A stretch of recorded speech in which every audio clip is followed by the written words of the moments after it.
Hi folks, welcome to another episode of the Rotary channel. So it's that time of the year where I have to sweep my chimney. Now I do this semi-frequently anyway, but I'm going to be doing the full meal deal today and getting onto the roof and doing it kind of like the old-fashioned way. Now what I used to use, these kinds of brushes that you see right here. I used to use these brushes. These are a nylon bristle. They're really stiff. That's the system I used to use. And every once in a while it may come in handy. That was an 8-inch brush. So I got a liner that's 8 inches in the inside of my chimney. However, I've acquired a new product. I've used it once already, tested it out, and I'm going to use it for the second time. And that is one of these. It's a rotisserie, basically. You put this on the end of your drill. You get a special adapter you see there. Just connect the two, and basically a rotary brush. And I'm very attracted to that because I'm running a liner. It's corrugated, and so I'm able to get into that area and really give it a good cleaning using lithium-ion batteries, rather than necessarily all manual labor. But it's a great system. So I've already got my stove torn apart. I'm going to go through the process. There's a few things you may want to get, especially if you have to go up on your roof. First of all, is get yourself a good filter mask. I think at this time, right now in the world, there's no end of availability for these right now. But creosote dust is carcinogenic. You don't want to breathe that stuff in. So get something that you can use to protect your airway, so you're not breathing in any of that creosote dust. Seriously, get yourself a filter mask, especially if you're going to be working in a kind of confined space with dust around you. You may even want to get something that's a little bit more robust than just a simple filter cloth. For me, you're going to want to get yourself a little toolkit, because if you're going to be climbing on the roof, you don't want to be carrying something big and heavy and bulky on you. Just something like this. One of these scraping tools, which is great. Because you are going to be needing it to scrape creosote off of certain surfaces, or even on the inside of your chimney, just where you can reach. Because you get some slag. The rotisserie brush, the rotary head, it's great, but there's nothing like an old scraping tool. Be careful, because some of those liners are very soft. And if you're going to be climbing onto your chimney, probably a bag to put everything in to keep your hands free. This here is a German military gas mask bag. Got a nice long sling, so I can strap it over my shoulder. So we'll just make a video about this. Here's the thing, guys, is that we all we have shotguns or we have rifles. We clean those bores because we don't want too much debris collecting inside of those bores, because if it becomes a safety issue, you don't want it to corrode, all that different kind of stuff. Well, honestly, the chimney is kind of similar, isn't it? I mean, it's just a big long pipe, and you get accumulations, build up on the inside of your chimney. You need to remove those masses. The last thing you want is a chimney fire. It's a huge big deal. I mean, you could lose your house. I mean, that's super important. So kind of finding what the frequency is of your maintenance schedule, and to find a system that's going to work well for you. I got the Rotary head chimney cleaning system from Canadian Tire, but there's all kinds of different outlets that that actually manufacture these. Not manufacture them, but sell them. Home Depot, Canadian Tire, those kinds of businesses, you can get them there. And I love it. I mean, what it's really done is it's empowered me to be able to take care of my own maintenance easily. So it's not such a big headache to do to clean your system out. We're getting into winter now. It's mid-November. I mean, I don't want to be doing this in December. There could be a meter of snow on the ground then. I don't want to be on the roof doing this. So I'm going to do it now. So the timing of when you do it is critically important as well. Just for your own personal safety and protection, that you're not on a slippery surface in the middle of the winter with poor lighting and all that different kind of stuff. And then maybe what I'll do is I'll just kind of show you a little bit of stove maintenance that kind of comes along with the chimney cleaning. Is that a clean chimney, a clean stove, they just burn more efficiently. You get more BTUs out of it. The stove that I'm going to be demonstrating in this video, it's a Blaze King Princess, which I think is a fantastic stove. It's got the secondary burner, the generator, so for any unburnt fuel that comes off the wood, it gets cycled twice. You get much more heat out of it. They're great stoves. And then I'll talk a little bit about using furnace cement and using sweeping aids, such as this product here. This is it's called Sweeps Aid by Imperial. Creosote treatment powder helps reduce rate of creosote buildup in your chimney. It's easy to use.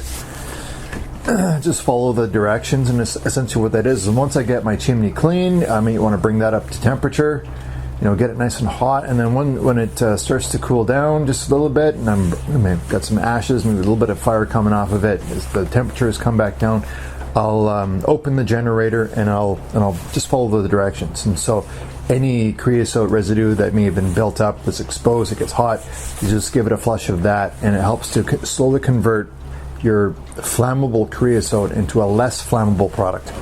And of course the furnace cement was just for kind of around the area, which I'm going to be breaking up and fixing it all up and getting it ready for another season of use.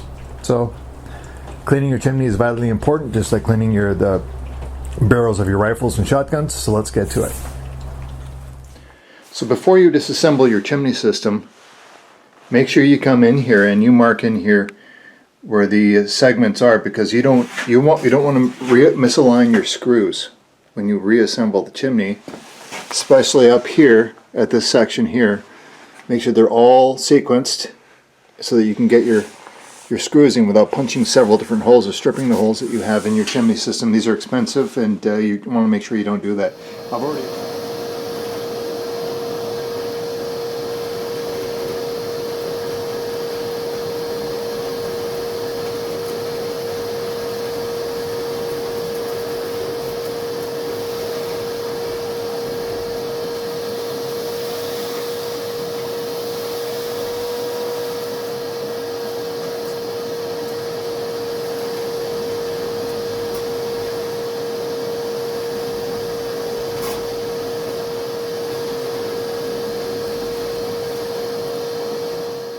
Okay, so it looks like it's got a couple of screws to do. You can see the amount of creosote that's on here, eh? We're talking like, yeah.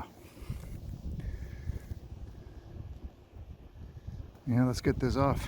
So as you can see, we have a liner here, and on the inside of the chimney, you can see that thick tar. Let's see what kind of a job the universal chimney cleaning system can do of this.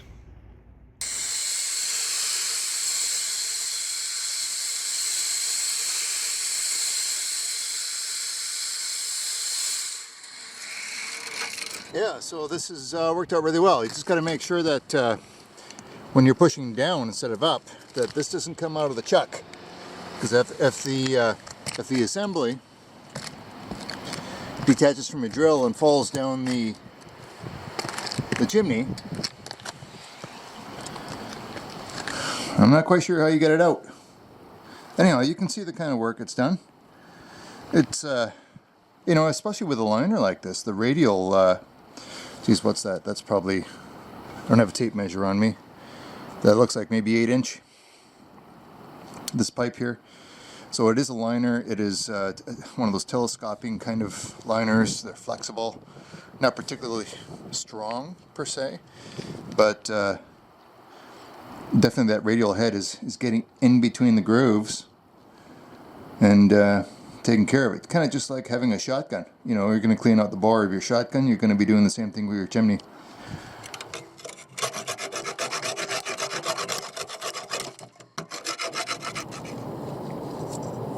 That's just the top of the chimney. It's not too bad, but I'm glad I did it. So what I like to do with this stuff is just get yourself one of these. Stick it in, and just mix it up a little bit, and little by little just kind of apply it, filling the cracks, This stuff, once it cures, turns kind of that grayish color that you see here. Now, I didn't remove all of the old stuff because it seems to be anchored in place pretty good, so I'll just leave it. And just add on top of it. It can be a little bit tricky accessing some of these places. Just fill the gaps.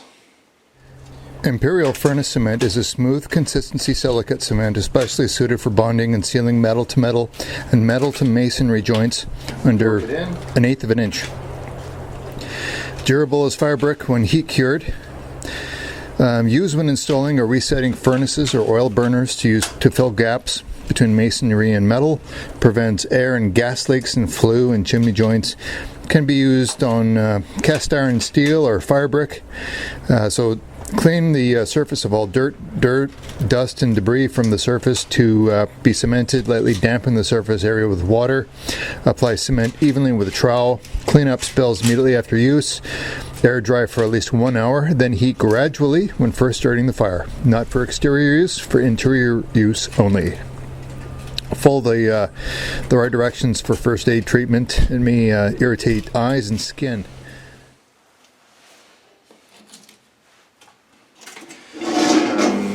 I use a galvanized steel bucket for this particular job. I also like to use aluminum snow shovel, which I can remove the handle on here, so I can get into the nooks and crannies and remove ash.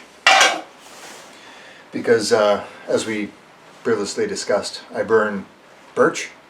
Birch has a tendency, the ash is heavy, and there's a fair amount of ash. So. And we keep this at a fairly high temperature. You can see by looking at the window. I don't clean my window. I just keep the stove hot. And, creosote buildup on the window of your stove is not a problem if you keep it hot. But, yeah, get in there and vacuum it out, clean out the generator, and these Blaze King stoves are great. This is the Blaze King Princess. And I would highly recommend it. This is a beautiful stove. Highly recommended. Anyway, let's get to it.